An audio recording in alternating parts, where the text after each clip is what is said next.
Hi అందరికీ. ఏం చేస్తున్నారు? బాగున్నారా? నేను మంచిగా ఉన్నా. రేషన్ రైస్ తోటి పప్పు. రేషన్ రైస్ మంచిగా ఉంటుంది. మీరు ఎప్పుడైనా తిన్నారా? అందుకే రైస్ ఇట్లా ముద్ద ముద్దగా ఇట్లా ఉంది చూడండి. కానీ వేడన్నం అయితేనే మంచిగా ఉంటుంది, లేకపోతే అస్సలు తినలేము. అది ఇట్లా కొంచెం గమ్ము గమ్ము లాగా ఉంటుంది. వేడి వేడి అన్నంలా మైసూర్ పప్పు నిన్న నైట్ చేసిన,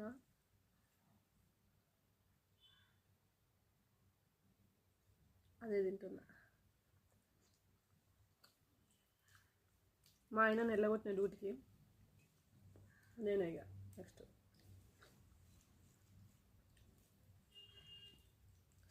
కాలుతుంది.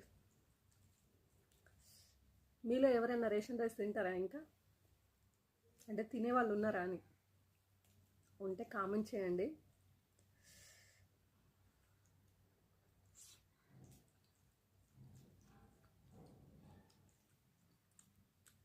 నేనైతే గిట్లనే తింటా. ఇక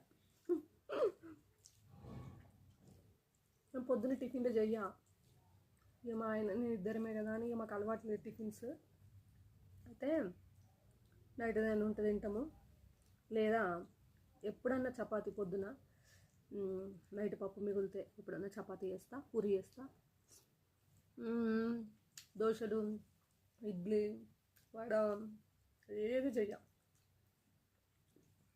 ఏమున్న ఇద్దరికి చేయగవన్నీ చేయాలని అనిపిస్తుంది. అట్లా వాటికి చట్నీలు వేయాలి, అవి వేయాలి. అబ్బో అమ్మో రైస్ ఎక్కువ అయ్యేటట్టుంది. ఈ రైస్ ఎక్కువ తినలేము. సన్న రైస్ అయితే ఇంత తినగలము చాలా. రేషన్ రైస్ అవి ఎందుకో అది చాలా థిక్నెస్ కలిగి ఉంటుంది. దాన్ని ఏమంటారు, బాగా థిక్గా ఉంటుంది రైస్. అది గమ్ము గమ్ము అట్లా, అది ఎక్కువ తినలేము మనం. ఈక్వల్ టు బ్రౌన్ రైస్ అనుకోండి. ఇంకా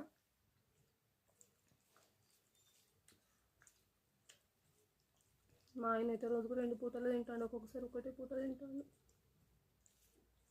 పాపం.